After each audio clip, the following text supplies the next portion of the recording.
जय होई माता, जय श्री गणेश।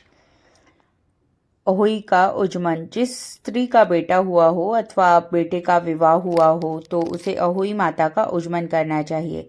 एक थाली में 7 जगह 4-4 पूड़ियाँ रखकर उन पर थोड़ा थोड़ा हलवा रखें। इसके साथ ही एक साड़ी ब्लाउज, उस पर सामर्थ्य अनुसार रुपए रखकर थाली के चारों ओर हाथ फेरकर श्रद्धापूर्वक सासू जी के पांव लगकर वह सभी सामान सासू जी को देवें।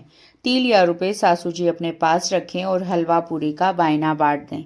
अगर किसी की सास ना हो तो बहन बेटी के यहाँ भी भिजवाया जा सकता है। अहोई माता की कहानी।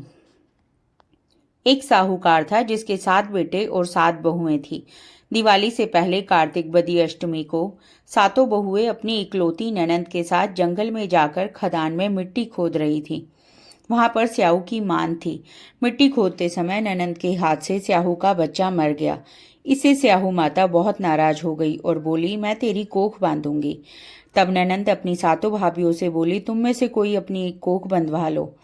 सभी भाभियों ने अपनी कोख बंधवाने से इनकार कर दिया, परंतु छोटी भाभी सोचने लगी कि अगर मैंने कोख नहीं बंधवाई तो सासू जी नाराज होंगी। यह सोचकर ननंद के बदले छोटी भाभी ने अपनी कोख बंधवा ली।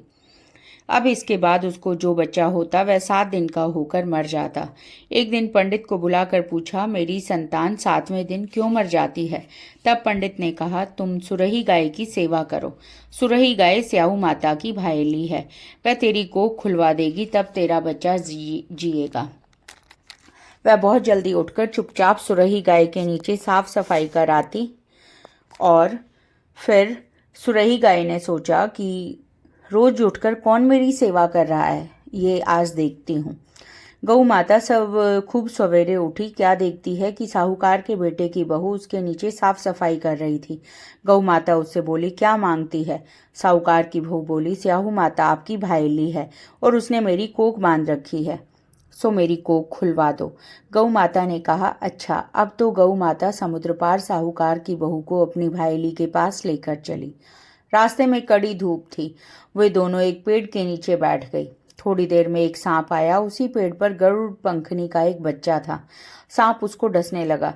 तब साहूकार की बहू ने सांप मारकर ढाल के नीचे दबा दिया और बच्चे को बचा लिया। थोड़ी देर में गरुड़ पंखनी आई तो वहां खून देखकर साहूकार की बहू को चोंच मारने लगी। तब साहूकार की बहू बोली, मैंने तेरे बच्चे को नहीं मारा, बल्कि सांप तेरे बच्चे के करीब आया था।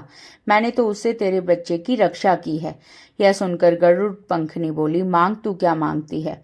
वह बोली, 7 समुद्र पार स्याहू माता रहती हैं, हमें तो उसके पास पहुंचा दे। तब गरुड़ पंखनी ने दोनों को अपनी पीठ पर बैठाकर स्याहू माता के पास पहुंचा दिया। स्याहू माता उनको देखकर बोली, आ बहन, बहुत दिनों में आई है। फिर कहने लगी, बहन मेरे सिर में जुएं पड़ गई हैं।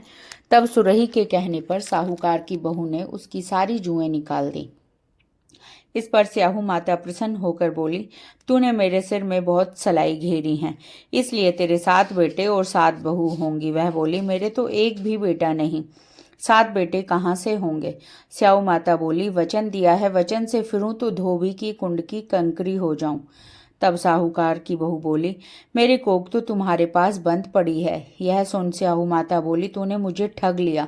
जा, तेरे घर पर तुझे 7 बहुएं मिलेंगी। तू जाकर उजमन करियो, 7 होई बनाकर 7 कढ़ाई करियो। घर लौटकर घर आई तो वहां देखा कि 7 बेटे और बहू बैठे हैं। वे खुश हो गई। उसने 7 ओहुई बनाई, 7 उजमन किए और 7 कढ़ाई करी। शाम के समय जेठानियां आपस में बात करने लगी कि जल्दी जल्दी धोक पूजा कर लो, कहीं छोटी बच्चों को याद करके न रोने लगे। थोड़ी देर में उन्होंने अपने बच्चों से कहा, अपनी चाची के घर जाकर देखो, आज वह रोई क्यों नहीं अब तक।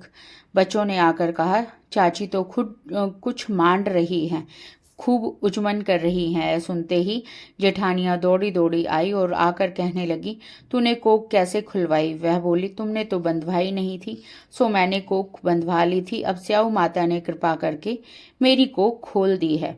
हे स्याहू माता, जिस प्रकार उस बहू की कोख खोली उसी प्रकार सभी की कोख खोलियो। एक कटोरी में गेहूं के दाने लेकर कहानी सुने।